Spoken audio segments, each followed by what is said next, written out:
From the outside, a hospital looks like the ultimate wealth generation engine, a bulletproof financial machine that prints cash regardless of macroeconomic cycles.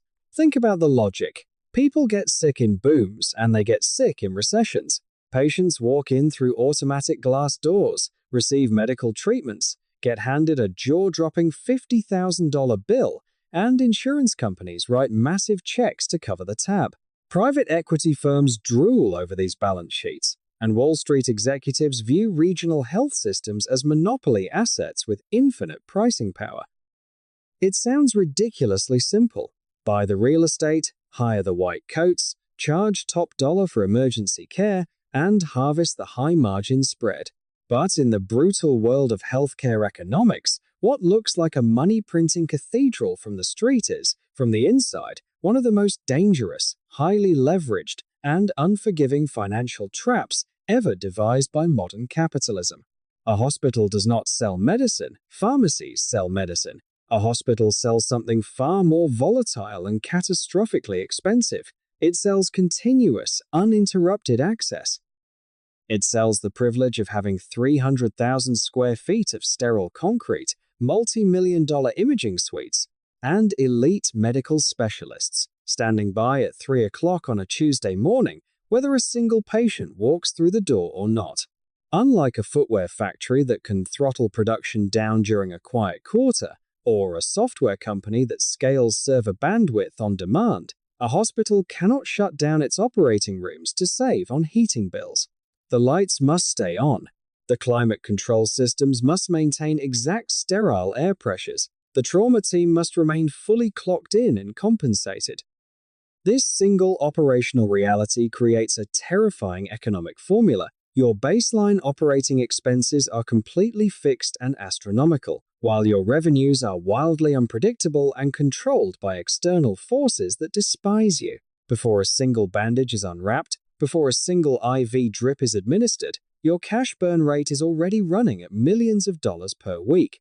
Welcome to the economics of owning a hospital, where enormous top-line numbers hide paper-thin operating margins, and where a single shift in patient volume can transform a thriving medical center into a $9 billion corporate corpse. If you want to understand why hospital owners are perpetually drowning in debt, you have to start at ground zero: capital expenditure. If you decide to construct a mid-sized community hospital from scratch, rather than buying an existing facility, the initial figure thrown at you by healthcare architects will break your brain. The industry's golden rule of thumb is roughly $1 million per bed. Not $1 million for the entire physical structure, but $1 million for every single patient bed space inside the building. A modest suburban hospital with 120 beds spanning roughly 300,000 square feet will cost you at least $112 million just for basic structural engineering, specialized plumbing, and medical-grade electrical wiring. If you want to build a full-scale regional trauma center with 400 to 500 beds, teaching facilities, and high-level neonatal ICUs, the construction bill rapidly sails past $600 million, frequently knocking on the door of $1 billion. And that billion-dollar check buys you nothing more than a glorified concrete shell with hospital-grade HVAC. It does not include a single piece of diagnostic equipment required to actually practice medicine. Consider a standard magnetic resonance imaging scanner, the MRI machine. A base-level, entry-grade scanner starts at roughly $100,000, but no serious hospital can operate with a bargain bin unit. A high-performance, mid-range scanner, the workhorse of modern oncology and neurology, costs between $1 million and $3 million for the machine alone. Here is the financial trap that catches novice healthcare investors off guard. You cannot simply plug a $3 million MRI machine into a standard wall outlet. An MRI scanner operates using powerful superconducting magnets that require a custom-built, radiofrequency-shielded room designed to prevent external magnetic interference and keep the machine's massive magnetic field from pulling metal objects through the walls. Site preparation alone, installing heavy structural floor reinforcements, liquid helium cooling systems, and specialized copper Faraday shielding adds anywhere from $300,000 to $1.6 million in direct construction costs. By the time your first patient lies down inside that scanner, your single MRI suite has swallowed between $3 million and $5 million.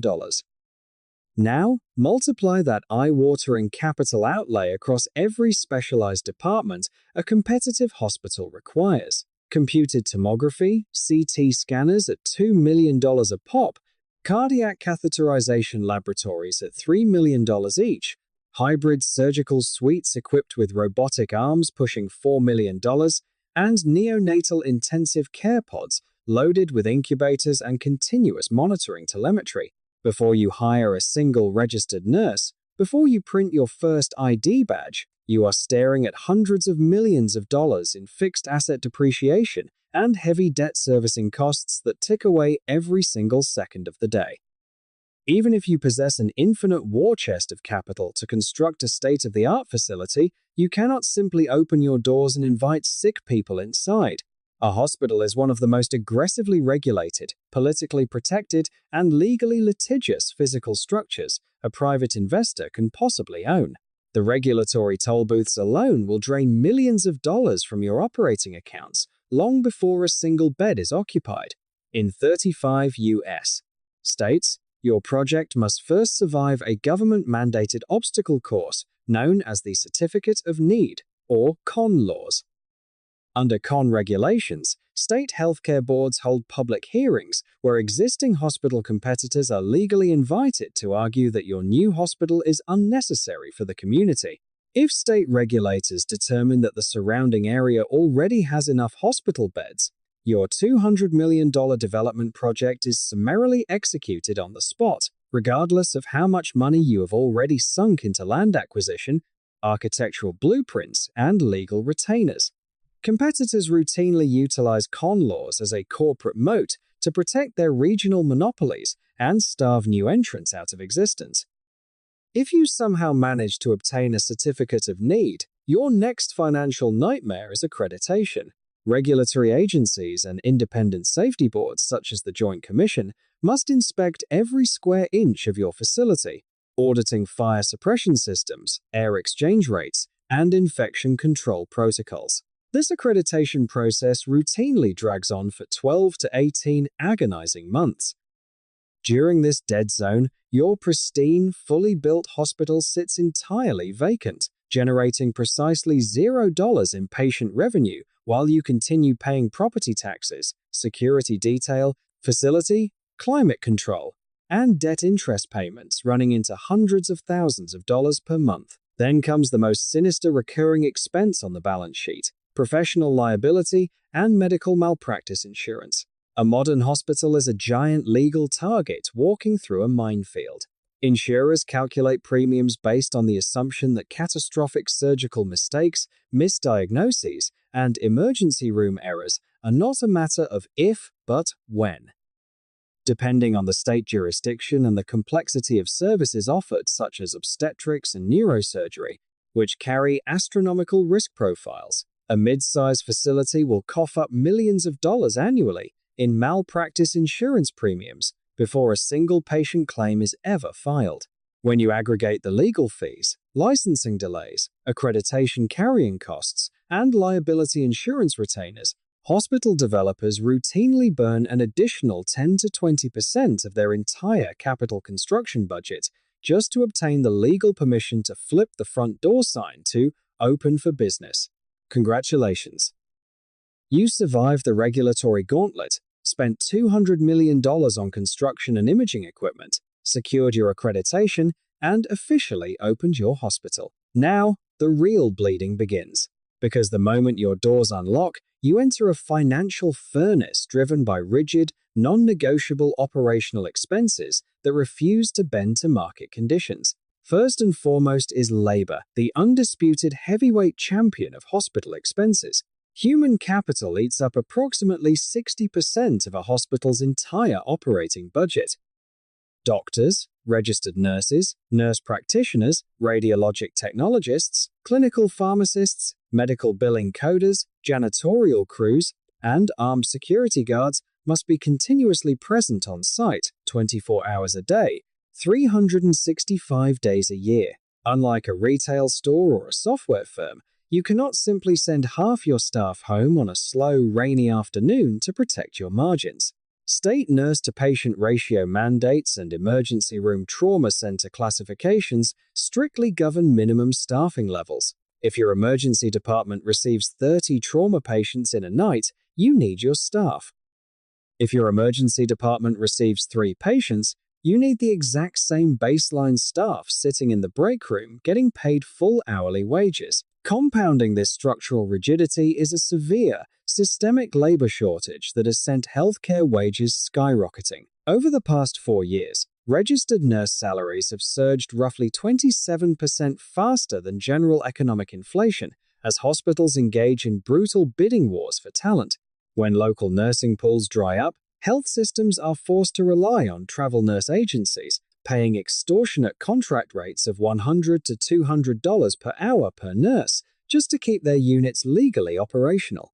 Second are medical consumables and pharmaceuticals costs that are escalating at a brutal pace. Disposable surgical instruments, sterile dressings, blood products, specialized orthopedic implants, and branded pharmaceutical drugs do not sit idle in terms of pricing. Hospital drug expenses have been climbing at 9 to 12% annually, driven by pharmaceutical monopolies and supply chain bottlenecks. Third is the physical plant itself. Keeping a massive medical center running requires absurd amounts of utility power. Operating rooms require precise, high-volume air filtration systems running 24/7 to maintain positive pressure and prevent airborne bacterial contamination.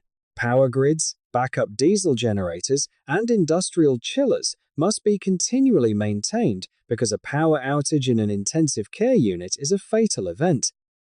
Stack all these line items together, and a modest community hospital burns through tens of millions of dollars every single month just to maintain basic operational readiness, long before a single insurance reimbursement check lands in its bank account. Every few years, an incredible deal pops up on the commercial real estate market. A struggling rural hospital goes up for sale at a mind-boggling discount. A facility that originally cost $50 or $60 million to construct is placed on the auction block for $5 million. To an outsider or an ambitious private equity investor, this looks like the distressed asset buy of the century. You are acquiring real estate, modern diagnostic machines, and a regional monopoly on care for pennies on the dollar. It is almost always a catastrophic trap. The reason these discounted hospitals are so cheap is that you are not buying a profitable enterprise. You are buying an immovable, high fixed cost engine attached to a patient population that is structurally incapable of supporting it. Industry data paints a grim picture. Nearly half of all rural hospitals in the United States currently operate at a net financial loss, and hundreds more are teetering on the precipice of total insolvency. The underlying mathematics are completely merciless. As rural demographics shift, as local populations age or decline, and as patients drive to major metropolitan medical centers for complex care, the local hospital's inpatient occupancy rate collapses. Here is the exact math that bankrupts unsuspecting buyers. A hospital's baseline operational costs do not shrink proportionally when patient volume drops. If your bed occupancy drops by 50%, your electricity bill does not drop by 50%. Your malpractice insurance premiums do not drop by 50%. Your minimum required emergency room staffing does not drop by 50%. You still need an ER physician, trauma nurses, an X-ray technician, and a lab analyst on duty every single minute of the night. The fixed overhead remains completely static while the top-line revenue vanishes. Since the year 2010, more than 180 rural hospitals across America have permanently shuttered or completely eliminated inpatient care services. They did not close because their buildings crumbled or because their doctors forgot how to practice medicine. They closed because they were caught in the fatal embrace of high fixed costs and low patient volume, a mathematical reality where the cost per patient served rapidly exceeds any possible reimbursement rate. The bargain hospital was never a bargain. It was a financial sinkhole waiting for its next victim. If emergency rooms burn money and rural facilities collapse under overhead, how does any hospital manage to survive? The answer lies in a masterclass of internal cross-subsidization. A successful hospital is not a uniform business. It is a portfolio of deeply unprofitable, mandated public services, quietly subsidized by a few ultra-lucrative, high-margin medical procedures. At the very bottom of the financial food chain sits the emergency department, the single biggest cash drain in healthcare. Under federal law, specifically, the Emergency Medical Treatment and Labor Act of 1986, known as EMTALA, any hospital participating in Medicare is legally prohibited from refusing emergency care to anyone based on their ability to pay, citizenship status, or insurance coverage. The emergency room is legally mandated to stabilize every human being who walks through its doors, regardless of whether that patient has $10 million in the bank or is completely uninsured and living on the street. As a result, emergency departments generate astronomical amounts of uncompensated care, bad debt, and charity write-offs. Every single day, emergency physicians administer thousands of dollars worth of diagnostic imaging, blood work, and stabilization therapies to patients who will never pay a single dime of their bills. The ER is a guaranteed, non-negotiable financial sinkhole. To keep the hospital from going under, hospital administrators rely entirely on elective procedures and specialized diagnostic testing. A scheduled elective hip replacement, an arthroscopic knee reconstruction, a complex cardiac catheterization, or an outpatient oncology infusion. These are the economic golden geese of healthcare. When a patient with high-tier private commercial insurance walks in for a scheduled orthopedic surgery, the private insurer is billed at premium, negotiated rates that exceed the actual operational cost of the procedure by hundreds of %. A single scheduled knee surgery can generate $30,000 to $40,000 in net margin, enough cash flow to cover the unreimbursed emergency room visits of dozens of uninsured patients. Diagnostics tell the same story. Once a $2 million CT scanner or MRI machine is fully amortized, running a 20-minute scan costs the hospital $50 in electricity and tech time, while billing commercial insurance $2,000.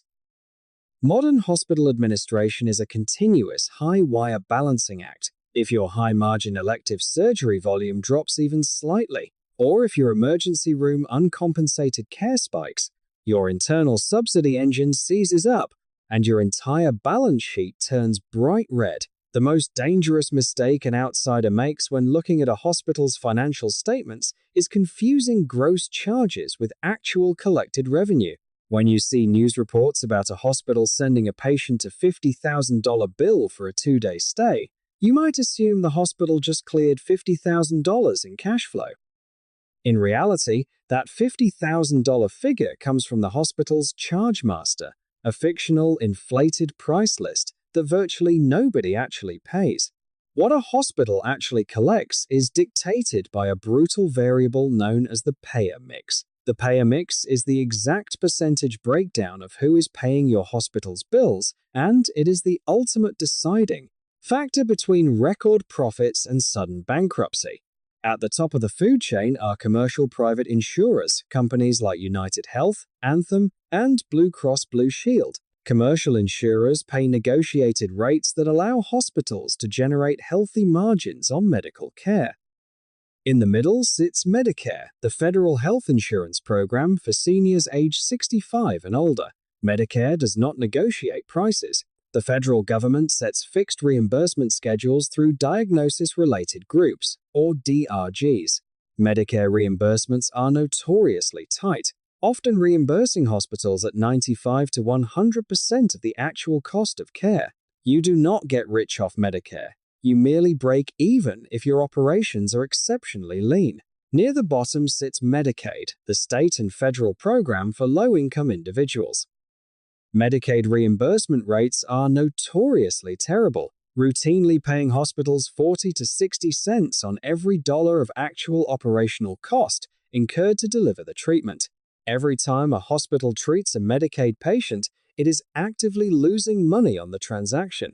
At the absolute bottom are the uninsured, a category that turns directly into bad debt and charity care. Nationwide data shows hospital bad debt and charity care surging by double-digit percentages year over year. Now look at the asymmetric math. If your hospital is located in an affluent suburb with an 80% commercial payer mix, your operating margins will soar to 7 or 8%, generating tens of millions in annual profit. But if that exact same building with the exact same staff and equipment is situated in a low-income urban or rural district where 60% of patients are on Medicaid or uninsured, your hospital will lose $10 million a year on identical patient volume. The hospital owner controls the overhead, controls the building, and controls the payroll but holds precisely zero control over the payer mix walking through the door. To see what happens when this systemic structural vulnerability collides with predatory Wall Street financial engineering, look no further than the catastrophic collapse of Steward Health Care, one of the darkest chapters in modern corporate finance. The story centers on Dr. Ralph de la Torre, a Harvard and MIT-trained cardiac surgeon, and Cerberus Capital Management, a massive private equity firm. In 2010, Cerberus acquired 6 struggling Catholic community hospitals in Massachusetts for nearly $900 million, creating a for-profit health system named Steward. Over the next decade, de la Torre and Cerberus embarked on a frantic, debt-fueled acquisition spree, buying up hospital systems across the country until Steward became the largest private, physician-owned hospital network in America, operating 36 hospitals. Then came the financial engineering move that looked brilliant on a corporate PowerPoint slide, but acted as a lethal poison pill in reality, the Sale-Leaseback scheme. In 2016, Steward sold the underlying real estate, the actual land and physical buildings of its hospitals, to a massive real estate investment trust named Medical Properties Trust, or MPT. MPT handed Steward over $1 billion in upfront cash for the brick-and-mortar assets, but that cash wasn't reinvested into upgrading medical equipment or raising nurse wages. Instead, hundreds of millions of dollars were funneled directly out of the health system as massive dividend payouts to Cerberus investors and top corporate executives.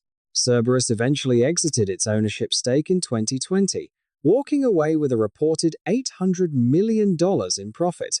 In exchange for this temporary cash windfall, Steward committed financial suicide. By selling its real estate, Steward converted itself from an owner of hospitals into a tenant. It locked its hospital network into aggressive, long-term lease agreements totaling more than $6.6 billion in future rent obligations. Suddenly, every single month, before paying a single nurse, before buying a single box of surgical gloves, Steward owed tens of millions of dollars in non-negotiable rent payments to MPT for buildings it used to own outright. The rent obligations did not care whether patient volume was down, whether Medicaid reimbursements were delayed, or whether inflationary pressures were ripping through the healthcare sector. Predictably, the cash-starved system began to implode. Steward defaulted on payments to medical supply vendors. When vendors don't get paid, they stop delivering. Federal investigations later uncovered over 650 horrific instances of compromised patient care directly linked to missing supplies, unpaid vendors, and severe understaffing. In one horrific incident at a Steward hospital in Boston, a young mother bled to death shortly after giving birth because the specialized embolization equipment required by surgeons to stop postpartum hemorrhaging had been repossessed by the medical supply vendor due to unpaid invoices. The hospital had the world-class surgeons. It had the operating suite. It did not have the life-saving tool because corporate headquarters hadn't paid the bill. While nurses were forced to wash and reuse basic medical equipment, Ralph de la Torre drew an annual salary exceeding $4 million and purchased 2 luxury super yachts, one valued at an astonishing $30 million. By May 2024, the inevitable occurred. Steward Health Care filed for Chapter 11 bankruptcy, dragging over $9 billion in total liabilities behind it, including nearly $1 billion in unpaid vendor bills and $6.6 billion in long-term lease obligations. It stands as one of the largest healthcare bankruptcies in American history, a brutal reminder of what happens when financial engineering treats a delicate hospital system like a disposable cash cow. The aftermath of the Steward collapse left a trail of human and economic devastation. 5 hospitals were permanently closed. In rural Ayer, Massachusetts, the closure of a 77-bed Steward hospital that served 115,000 residents forced regional ambulance transport times to jump by 20%, as paramedics were forced to drive critically ill patients significantly farther to reach the nearest open emergency department. The physical buildings didn't vanish, the community's access to emergency care did. This brings us to the ultimate post-mortem of hospital ownership. If you run a hospital in a wealthy, growing suburb, maintain an 80% commercial payer mix, dominate high-margin elective orthopedic and cardiac surgeries, and own your real estate free and clear, you can achieve an operating margin of 7 to 8%. On $400 million in annual revenue, that yields $28 to $32 million in clean annual profit. The business works, expansion is funded, and Wall Street applauds. But shift just 2 variables, let your payer mix slide toward Medicaid and uninsured bad debt, and let nurse wages and drug costs climb by 10%, and that exact same $400 million hospital instantly swings into a multi-million-dollar annual operating loss. The margin between financial glory and bankruptcy is paper-thin, rigid, and completely unforgiving. A hospital is not a standard business. It is a massive, immovable, high fixed cost infrastructure machine exposed to an unpredictable revenue stream over which the owner holds almost no pricing power. You do not set the prices insurance companies pay. You do not choose how many uninsured trauma victims arrive in the middle of the night. You do not control the price of life-saving pharmaceutical drugs. If you ever find yourself contemplating an investment in healthcare, real estate, or dreaming of owning a regional health network, never forget the central structural lesson of the hospital business: the physical building, the shining glass atrium, and the $3 million MRI machine are never the real assets. The real asset is the patient walking through the door, and, more importantly, the entity that actually writes the check to pay for them. If that revenue foundation shifts under your feet, the building isn't an asset at all. It is a multi-million-dollar cage waiting to lock you inside.